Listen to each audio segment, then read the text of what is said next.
할렐루야. 오늘 쉬는 날인데 그래도 오늘 예배 잊지 않고 나오신 것을 감사하게 생각하고 하나님께서 우리가 오늘 은혜 주시기를 간절히 바라며 오늘 또 하나님 앞에 예배하기를 원합니다.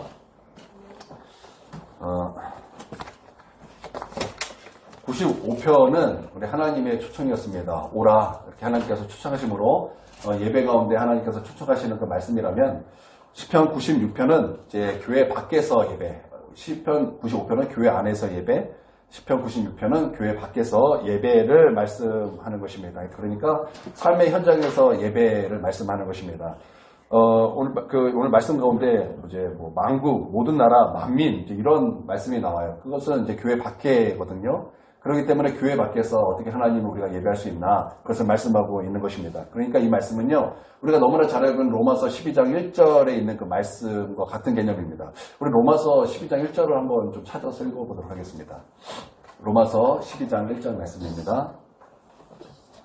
다시 돌아올 거니까요, 체크하고 한번 다 같이 한번 읽겠습니다.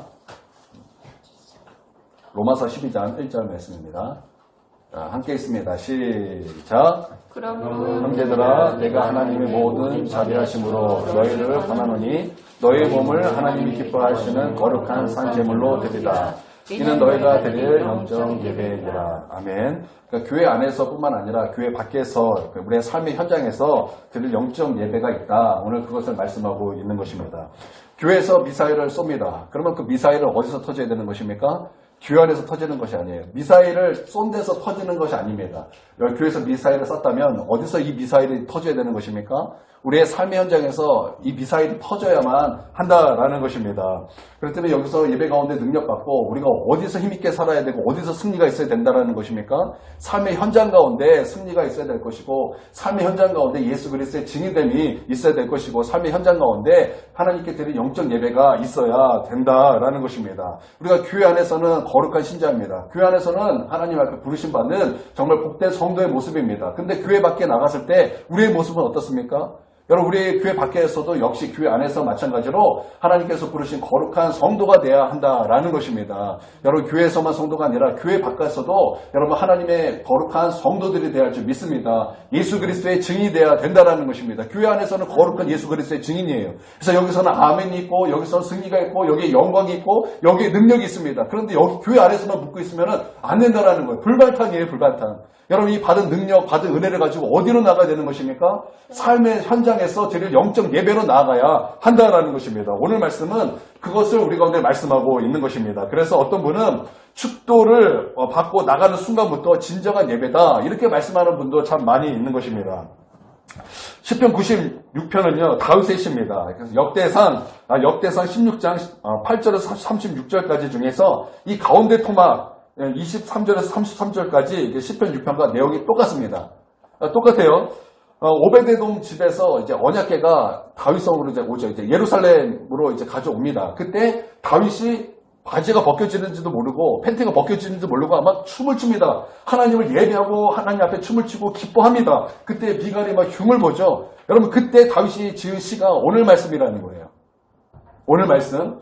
그래서 1차적으로 이것은 다윗이 쓴 시고, 다윗이 쓴 시를 가지고 이제 아삽에게 줘서 아삽으로 하여금 이 찬양을 부르게 하였습니다. 그래서 1차적으로는 이제 그렇게 불려왔지만 70인역에 보면은 이제 표제에 이렇게 되어 있습니다. 포로 이후 그 집이 지어질 때 다윗의 시, 이렇게 되어 있어요. 그러니까 이 시편이 주로 언제 불러졌냐면 포로, 그러니까 이제 이스라엘 백성이 포로 귀환하고 나서 그때 많이 불러진 시다. 그런데 다윗의 시다, 이렇게 말하고 있는 것입니다. 1차적으로 다윗이 불렀지만 주로 바벨론 포로에 돌아온 백성들이 황무지 가운데 예루살렘이 초토화되었을 때 이 찬양을 불렀다라는 것입니다. 그러니까 여러분, 역대상하는요 언제 기록된 것입니까? 바벨론 포로 이후에 다시 정리돼서 기록한 역사책이 역대상하인 것입니다. 그러니까 의미가 있다는 거예요. 이 시편이 굉장히 많이 불려졌다라는 것입니다. 그래서 에스라 니에미야가 이 찬송을 부르면서 성전을 재건했다라는 거예요. 그러니까 의미 있는 시편이다라는 것입니다. 그래서 시편 96편의 내용은요, 새 노래입니다. 새 노래. 그래서 1, 2절 한번 읽어보겠습니다. 1, 2절. 자, 함께 있습니다. 시작. 새 노래로 여호와께 노래하라. 온 땅이여 여호와께 노래할지어다. 여호와께 노래하여 그의 이름을 송축하며 그의 구원을 날마다 전파할지어다. 다윗은 새 노래로 하나님을 찬양하라 이제 말씀하고 있고 선포하고 있는 것입니다. 여기서 새 노래라는 것은 어떤 뜻일까요? 뉴라는 것인데, 뉴, 새롭다라는 것인데, 최신곡을 얘기하는 것일까요?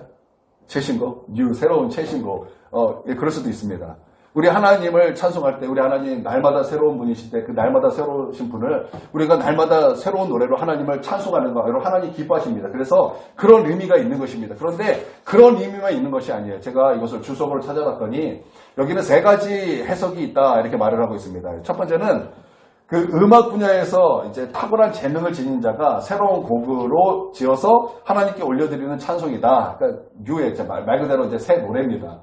나는 우리 크리넥 교회에서도 좀 음악하는 사람들이 나와서 이 음악하는 사람들이 마음을 다해서 정말 우리 하나님을 찬송하는 그 새 노래로 하나님을 찬송하는 교회가 되기를 원합니다. 그래서 하나님을 새 노래로 하나님을 찬송하는 거예요. 얼마나 좋습니까? 또 악기를 잘하는 사람들이 하나님을 찬송할 때 여러분 거기 또 좋지 않습니까? 그렇지 않습니까? 또 풍성해지고 하나님을 예배하는데 부족함이 없어지고 되게 좋은 것입니다. 저는 우리 교회도 그런 좀 전공자들이 나오기를 바랍니다. 두 번째는 하나님을 찬양하는 자들이 이제 하나님을 찬양할 때 성령에 감동돼서 그 심령이 새롭게 함으로 말미암아 새로운 심령으로 하나님을 찬송하라는 뜻이다라는 거예요. 그러니까 새로운 마음으로 하나님을 찬송하는 그 새 마음이에요. 그런 마음으로 하나님을 찬송해야 된다라는 것입니다. 그리고 세 번째는 매일 새로운 구원을 경험함으로 말미암아 하나님을 찬송해야 된다라는 것입니다. 저는 이거 중요하다고 생각합니다. 매일 똑같은 것만을 부르는 것이 아니라 찬송 인도자는요, 새로운 찬양을 듣고 연습하고 그것을 인도하는 것입니다. 그래서 찬양을 통해서 하나님이 어떠한 하나님이신지를 청중과 함께 그렇게 하나님과 함께 새 노래로 영광 올려드린다라는 거예요. 그런 모습이 있어야 된다라는 것입니다. 그런데 그냥 새 곡을 하기 위한 새 곡이 아니라 내 안에 기름 부음이 임함으로 내 마음에 새 마음이 임하여 또 내 안에 구원의 감사와 찬송을 가지고 그런 마음을 가지고 하나님 앞에 새 노래로 불러야 돼. 그런 마음이 그런 새 노래가 있어야 된다라는 것입니다. 중요합니다. 성경에서 새롭다라는 그 말에 용례를 한번 찾아봤어요. 용례. 네, 오늘 좀 저희가 일찍 시작했습니다. 괜찮습니다. 일찍 시작했습니다. 새롭다, 성경에서 언제 이렇게 말씀을 썼나 이렇게 봤더니 많이 썼더라고요. 새 언약, 새 계명, 그리고 새 예루살렘, 그리고 또 뭐 있을까요? 또 뭐 있을까요? 새 언약 하지 않아요? 새 하늘과 새 땅, 새 예루살렘, 많죠. 새자를 많이 썼습니다. 그러면 여기서 새라고, 이렇게 새롭다라는 것을 붙였던 그 의미는 무엇일까요? 그 뜻은 무엇일까요? 그냥 그 전에 없었는데 다시 새롭게 하나님께서 하셨다라는 뜻일까요? 아니면 뭔가 또 다른 뜻이 있을까요? 제가 성경을 묵상하다가, 이런 마음이 제가 부어졌습니다. 예를 들어서 새 계명이라고 할 때, 새 계명이 무엇입니까? 새 계명이 무엇입니까? 서로 사랑하라. 이게 새 계명입니다. 그러면 서로 사랑하라는 말이 예수님께서 요한복음을 통해서 우리 가운데 주신 말씀인데 서로 사랑하라는 말씀이 구약에는 없는 것입니까? 있죠. 근데 왜 새 계명이라고 주님께서 너에게 준다 이렇게 말씀하시면서 이렇게 새 계명을 주셨습니까? 로마서 13장에 보면은 이렇게 말씀하고 있어요. 사랑은 율법의 완성이다. 그래서 사랑하는 자는 율법을 다 이루었다. 이런 말씀이 있습니다. 그러니까 여기서 새라는 것은 어떤 뜻이 있는 거예요? 완성이라는 뜻이 있는 거예요. 완성. 그러면 다른 것도 한번 볼까요? 새 언약. 그럼 왜 새 언약입니까? 언약을 하나님께서 우리 가운데 맺으신 그 언약을 완성시키시다라는 거죠. 그러면 새 하늘과 새 땅은 어떤 뜻일까요? 그냥 하나님께서 하늘과 새 하늘과 그냥 하늘 땅 이렇게 말씀하신 거냐? 아니라 새 자를 붙였어요. 물론 새로움이라는 뜻이 있지만 거기에 진정한 의미는 어떤 뜻입니까? 완성이라는 뜻이죠. 그렇죠? 우리가 천국에 가잖아요. 그러면 그 천국은 완전합니까? 안전하지 몰라. 근데 예비천국이잖아요. 지금 있는 천국은 예비천국이잖아요. 언제 그 예비천국이 진짜 천국이 됩니까? 새하늘과 새 땅이에요. 그러면 새하늘과 새 땅이라는 것은요, 완성이죠. 그렇죠? 완성이에요. 그렇죠? 그렇죠? 그러면 새 노래라고 할 때는 어떤 뜻이겠습니까? 그 완성이라는 것을 끌어와야 되는 거예요. 그러면 우리 주님은, 우리 하나님은 무엇을 통해서 완성하셨습니까? 무엇을 통해서 완성하셨어요? 이거는 되게 중요합니다. 왜냐면 이 기독교 핵심이기 때문에 예수님이에요. 새하늘과 새 땅, 예수 그리스도. 새 언약, 새 언약의 중보자가 누굽니까? 예수 그리스도. 그리고 새 계명을 무엇을 통해서 왔습니까? 예수 그리스도. 예수 그리스도라는 거예요. 예수님. 그러니까 이 새 찬송, 그러니까 새 노래로 하나님을 찬송해야 되면 여러분 어떤 뜻이 있겠습니까? 어떤 의미가 있겠습니까? 무엇을 말씀하는 것이겠습니까?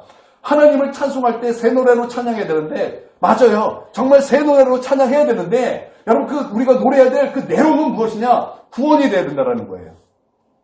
예수님이 돼야 된다는 거예요. 하나님의 영광이 돼야 된다는 거예요. 아멘. 주님의 의로움이 돼야 된다는 거예요. 아멘. 주님의 높으심이 돼야 된다는 거예요. 아멘. 하나님의 창조가 돼야 된다는 거예요. 아멘. 우리가 의라고 하면은 어떤 뜻이 있습니까? 의가 무엇입니까? 우리가 신약에서 의라는 것은 무엇입니까? 그러면 좀 쉽게 얘기합시다. 이신칭의가 무엇입니까? 자, 의롭다함을 일컬어 주셨다죠. 여러분 이 말씀이요 되게 중요한 말씀이에요. 여러분 이 말을요 우리가 가볍게 지나갈 말씀이 아니라고요. 우리 하나님께서 우리 한 사람 한 사람 우리가 예수님을 믿을 때 믿음이라는 것이 무엇입니까? 하나님과 연결되는 것이 믿음입니다. 하나님과 연결이 됐어요. 그 믿음을 통해서 연결됐을 때 하나님께서 우리를 어떻게 보신다? 의롭게 보시는데 어떻게 의롭게 보시냐면 우리 하나님께서 우리의 모든 죄를 누구에게 담당시키셨습니까? 예수님에게 담당시켰어요. 예수님, 하나님이 이때 사람으로 오신 예수님, 죄가 없으시기 때문에 우리의 모든 죄를 담당할 자격이 있으신 그 하나님, 그분이 예수님인데, 그래서 우리 하나님께서 예수님에게 우리의 모든 죄를 담당하심으로 말미암아 예수님께서 십자가에 달리게 하셔서 그 십자가에서 우리의 죄가 되게 하셔서 하나님께서는 그 예수님에게 모든 진노를 다 쏟아내셨어요. 그러니까 예수님에게 쏟아내신 것이 아니라 예수님이 짊어지신 그 죄. 그래서 그 예수님을 거기서 심판하셨다는 거예요. 하나님께서 십자가에서. 그 심판하심을 통해서 하나님은 바로 그 십자가로 우리를 보아주신다는 거예요. 우리는 죄인이에요.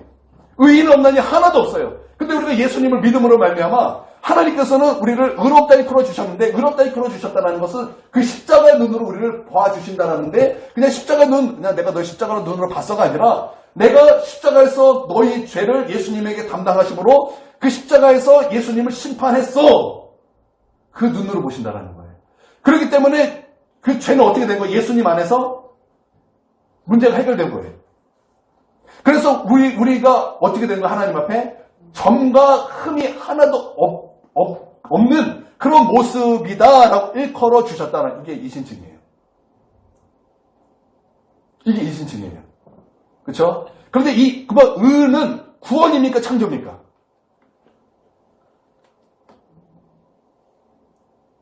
어렵네. 헷갈릴 거예요. 구원입니까? 창조입니까? 창조예요? 왜 창조인 것 같아요? 미안해요. 구원이죠. 맞아요. 구원이에요. 그런데 창조도 맞아요. 왜 창조도 맞냐면 여러분 우리가 하나님께서 창조하셨어요. 그런데 죄가 들어와서 인간이 타락했어요. 그렇죠? 그러니까 창조 질서가 깨졌어요. 근데 우리 예수님께서 오심으로 말미암아 십자가에 피 흘려서 우리 가운데 새로운 의를 주셨어요. 그러면 그 의로 말미암아 하나님의 그 창조가 어떻게 되는 거예요? 깨진 창조가 깨진 창조가 질서가 잡히잖아요. 그래서 신학자들은 구원뿐만 아니라 의인은 창조이기도 하다 이렇게 말을 해요. 그러니까 우리가 이것을 하나님을 찬송할 때 하나님의 창조를 찬양함에 마땅한 거예요.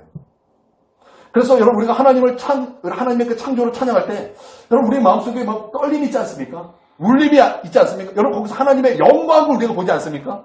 물론 우리가 하나님의 그 구원을 통해서도 하나님의 영광을 우리가 보지만 우리 하나님께서 창조하신 모든 것을 우리가 찬송할 때 거기에 나타난 하나님의 영광도 우리가 보지 않습니까?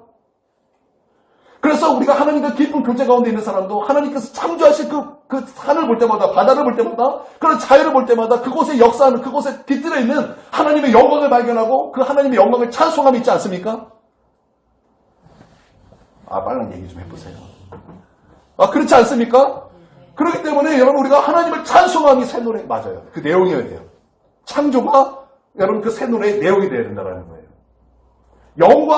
하나님의 그 영광이 새 노래가 되어야 된다는 거예요. 그로 말미암아 그 마지막에 주님께서 심판의 주로 이 땅에 오심. 그래서 믿는 자는 어떻게 됩니까? 영화의 몸을 입잖아요. 그쵸?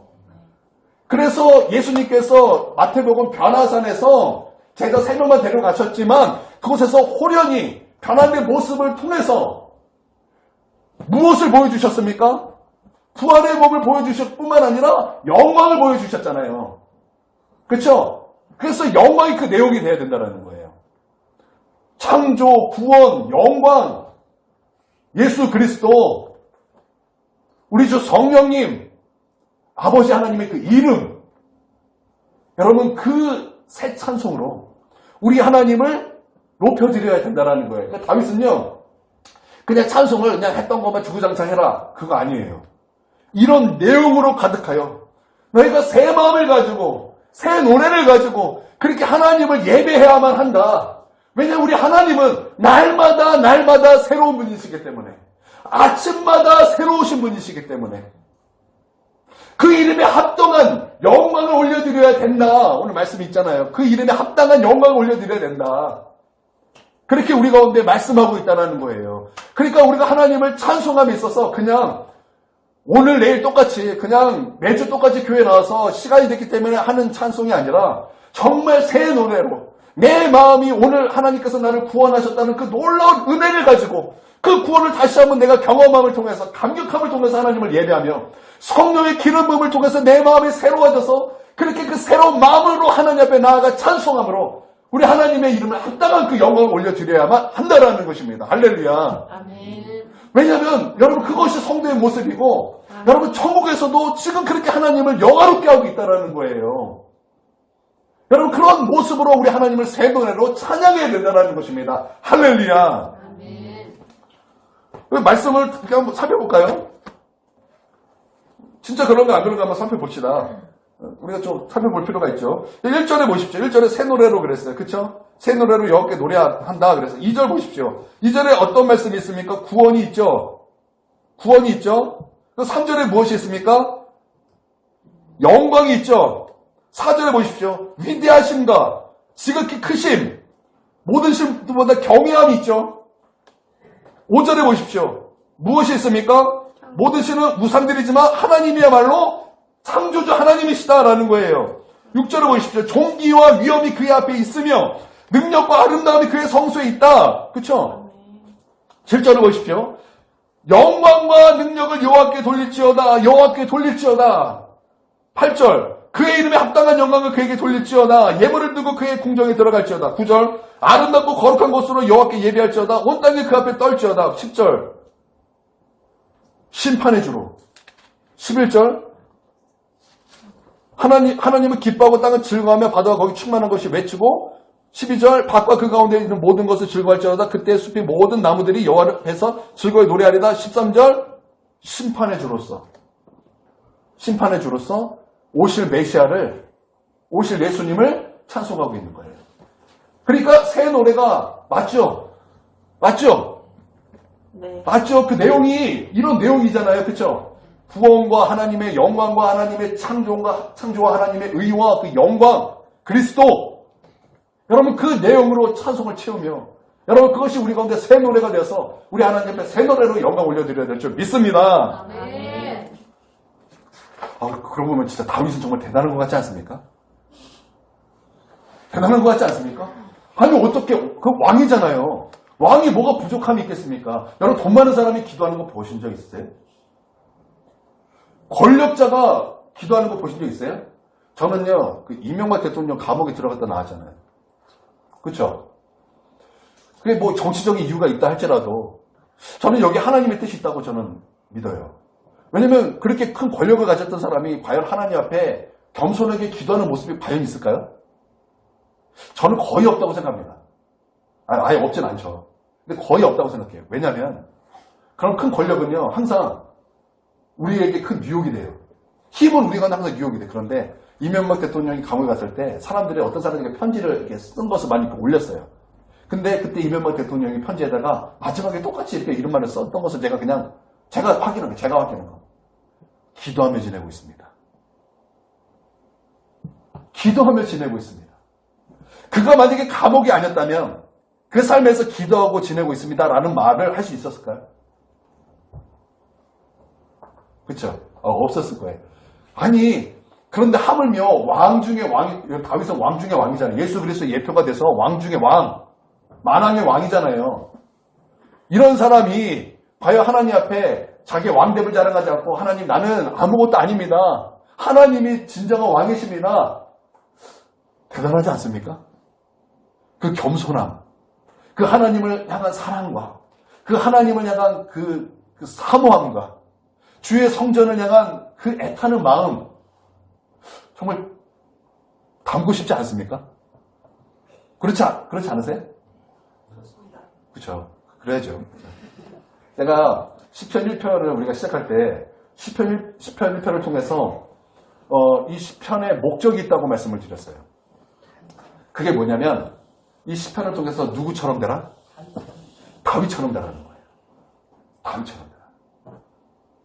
다윗처럼.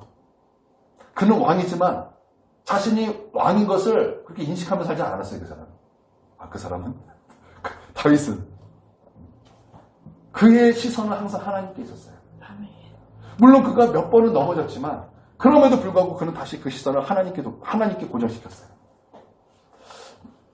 나는 저와 여러분이 이 시편 말씀을 우리가 공부하고 배우고 말씀을 들으면서 다윗을 닮아가기를 원합니다. 다윗을 닮아가기를 원해요. 그러면서 예수님을 닮아가는 거예요. 그러면서 예수님을 닮아가는 거예요. 다윗은 예표예요, 예표. 예수 그리스도의 예표. 다윗을 닮아간다는 것은 다른 말로 바꿔 말하면 예수님을 닮아간다는 거예요. 여러분 그러실 수 있는 저와 여러분이 되기를 주님의 이름으로 축원드립니다. 첫 번째 새 노래는 첫 번째 저거예요. 그거. 두 번째는 전도. 말씀에서 말하고 있는 것은 전도인데 우리의 삶에서 우리가 하나님 앞에 영광 올려드릴 수 있는 것은 전도인 것입니다. 그래서 2절에 보면 날마다 구원을 전파할지어다 이렇게 말씀하고 있어요. 어디서 전파합니까? 우리가 전도를 어디서 합니까? 교회 안에서 하는 거 아니죠. 물론 교회 안에서도 합니다. 근데 여러분 전도는 어디서 합니까? 바깥에서 하는 거예요. 그러니까 교회 바깥에서 전도하는 것입니다. 그래서 온 땅 만민 모든 민족 교회 아닙니까? 그러니까 믿지 않는 사람들에게 복음을 전한다라는 거예요. 근데 이 말씀은 이런 것입니다. 그러니까 사도행전 16장에서 복음을 전하다가 바울과 신라가 감옥에 갇히게 됩니다. 그래서 한밤중에 바울과 신라가 거기서 찬송하고 기도할 때 그 찬송과 기도 소리를 듣죠. 사람들이 듣죠. 들음을 통해서 그곳에서 예수님 믿는 자가 나왔죠. 이런 모습이 있어야 된다는 거예요. 여러분 이 세상에서 우리의 모습이 이러해야 된다는 거예요. 이 세상에 있을 때 우리 입술에 하나님을 찬송함이 있어야 되고 하나님께 영광 올려드리는 그 입술의 고백이 있어야 됩니다. 뿐만 아니라 예수 그리스도의 증인된 우리의 입술이 있어야 된다는 거예요. 사도들이 고백했던 것처럼 내가 보고 들은 것을 전하지 아니할 수 없다라고 고백했던 것처럼 우리가 이 교회에서 은혜 받았던 그 예수 그리스도 내가 만났던 예수 그리스도를 내가 전하지 않으면 나는 안 된다. 그런 예수 그리스도의 증인됨이 우리 가운데 있을 때 여러분 하나님께서는 그것을 통해서 영광 받으신다라는 거예요. 그래서 교회는 성도예요. 교회 안에서는 성도예요. 근데 교회 바깥에만 나가면 내가 과연 예수님을 믿는 자인가 모르는 자인가 그런 모습은 하나님 기뻐하시는 모습이 아니라는 거예요. 바깥에 나갔을 때도 우리는 예수 그리스도의 증인됨, 하나님 앞에 거룩한 성도됨이 있어야 된다는 거죠. 여러분 그럴 때 하나님께서 그것을 기뻐하시며 하나님 앞에 그것이 영광 올려드리면 된다는 거예요. 여러분 나는 이것을 우리가 기억하시고 교회에서만 성도가 아니라 여러분 교회 바깥에 나갔을 때 우리가 진정으로 나타내야 될 모습인 것을 여러분 믿으시고 여러분 성도로 살아갈 수 있는 저와 여러분이 될 줄 믿습니다. 어떤 목사님이 교회 말고 교회 바깥에서 예배가 시작되는 곳이 있다라는 말을 제가 이제 기억이 나요. 그게 어디냐? 가정이래요. 가정. 혹시 가정 예배 드리시는 분 계십니까? 가정 예배 드리시는 분. 저도 안 드려요. 저도 안 드려요. 혹시 가정 예배 드리시는 분 있습니까? 없으시죠? 저는 오늘 저도 그렇고 우리 한번 도전받는 시간이 좀 되기를 원하는데요. 교회 바깥에서 이제 예배자가 되는 것, 그리고 예배가 시작되는 것이 이제 가정 예배래요. 우리가 코로나 때 이제 현장 예배를 못 드렸잖아요. 그래서 그때 대안으로 나온 것이 어떤 예배입니까? 온라인 예배입니다. 온라인 예배. 그런데 과연 현장 예배를 대안하는 것이 온라인 예배가 돼야 합니까? 저는 거기에 대해서 반대입니다. 저는 거기에서 반대예요. 200% 반대예요. 영상 예배는 대안이 될 수 없어요. 영상 예배는 우리를 좀 게으르게 해요. 영상 예배는 우리의 그 대안이 될 수 없습니다. 그런데 대안이 되는 예배가 있습니다. 그게 뭐냐면 가정 예배예요. 북한이 공산화가 됐어요. 김일성이. 그래서 예수 믿는 사람들, 그래서 이제 이런 이제 그 공산화가 막 진행되는 때 교회가 문을 닫고 목사들이 다 끌려가고 전도사들이 다 끌려가서 다 순교를 당했어요. 교회는 이제 끝장난 거예요. 교회는 이제 사라졌어요. 북한에서. 그런데 이 북한에서 계속 믿는 자들이 끊이지 않고 나타나고 있단 말이죠.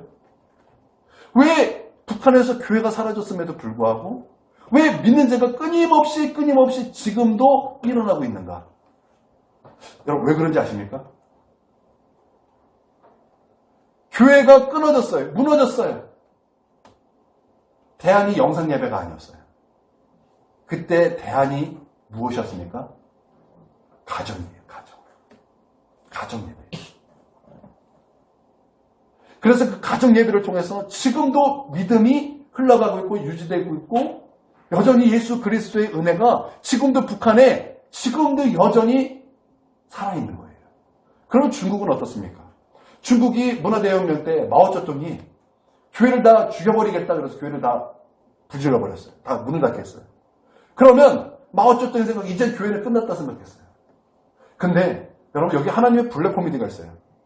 네가 교회를 끝장낸다 그러냐? 웃기지 마라. 우리 하나님께서는 성도들을 다 어디로 보내셨어요? 가정으로 보내셨어요. 그래서 북한과 중국에 무슨 교회가 있어요? 가정교회가 있죠. 그래서 그때 교회를 핍박해서 교회를 문을 닫게 했을 때보다 가정으로 들어갔을 때 중국에서는 예수 믿는 사람들이 폭발적으로 늘어났어요. 그때 1억 명이 됐어요. 예수 믿는 사람이. 중국은 워낙 사람이 많기 때문에. 그러니까 여러분 가정 예배는 굉장히 중요합니다. 여러분 가정 예배를 들으면 왜 유익이 있는가? 첫 번째는요. 영적 권위가 삽니다. 부모님이 영적 권위가 살아요.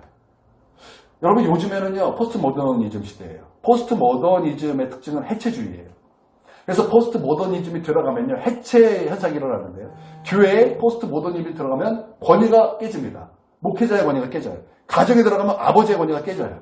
그게 학교로 들어가면 선생님의 권위, 교권이 깨져버려. 해체가 돼요. 어디든지 다 마찬가지예요.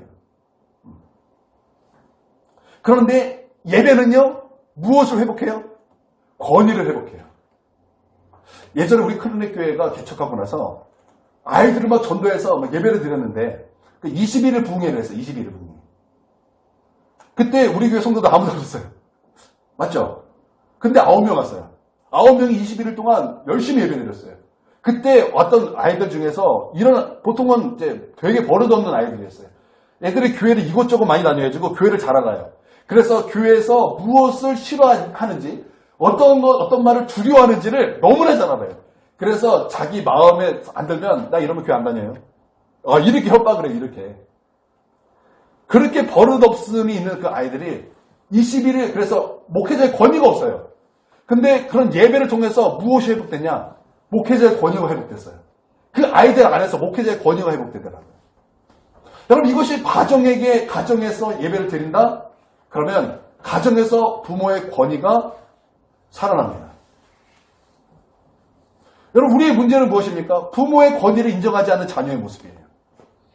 그런데 예배는 그런 부모의 영적 권위가 세워지게 한다는 거예요. 왜냐하면 예배의 주인은 하나님이시기 때문에 그 하나님을 통해서 영적 권위가 세워지더라는 거예요. 할렐루야. 그리고 일꾼이 생깁니다. 하나님의 복된 일꾼이 세워집니다. 그리고 믿음이 전수가 됩니다. 믿음이 전수가 돼요. 그러니까 가정예배가 얼마나 유익한 것입니까? 가정예배가 얼마나 유익한 것입니까? 자녀가 말을 안 들어요? 그러면 예배부터 드리십시오. 우리 예배 드려야 돼요. 예배 드려야 돼요. 여러분 그렇게 우리 가정예배에 우리가 좀 도전받기를 원합니다. 그 옛날에는요. 우리 어른들은 그 분위기를 아실 거예요. 옛날에는요. 이제 집에 지금처럼 이렇게 매체가 발달하고 음식점이 막 발달했을 때가 아니라서 손님들이 집으로 많이 왔어요. 그쵸? 예전에는 그랬어요. 그래서 예전에는요, 집으로 이렇게 물건을 파는 사람들이 많이 찾아오기도 했어요. 그쵸? 우리 어른들은 그런 분위기 아시죠? 그쵸? 그때 이런 가정들이 많았어요. 그런 사람들 오면, 우리 집이 지금 가정예배를 드리는 시간인데, 혹시 가정예배를 같이 드릴 수 있냐? 그래서 함께, 불신자지만 함께 가정예배를 드리고, 그곳에서 예수님을 믿는 사람들도 많이 생겨났었어요. 이게 가정예배였어요. 그러니까 교회 바깥에서 드리는 예배의 시작은 가정이 되어야 된다는 거예요. 가정에서 성공해야 우리가 어디든 예배의 성공자가 될 수 있다는 거예요. 그래서 가정예배 드리는 사람이 직장에서 신우회를 만들고, 가정의 예배를 드렸던 사람이 캠퍼스에 가서 캠퍼스를 복음화시키고, 여러분 그럴 수 있다는 거예요. 그러니까 우리 한번 좀 도전받아서 일주일에 적어도 한번 좀 해봤으면 좋겠어요.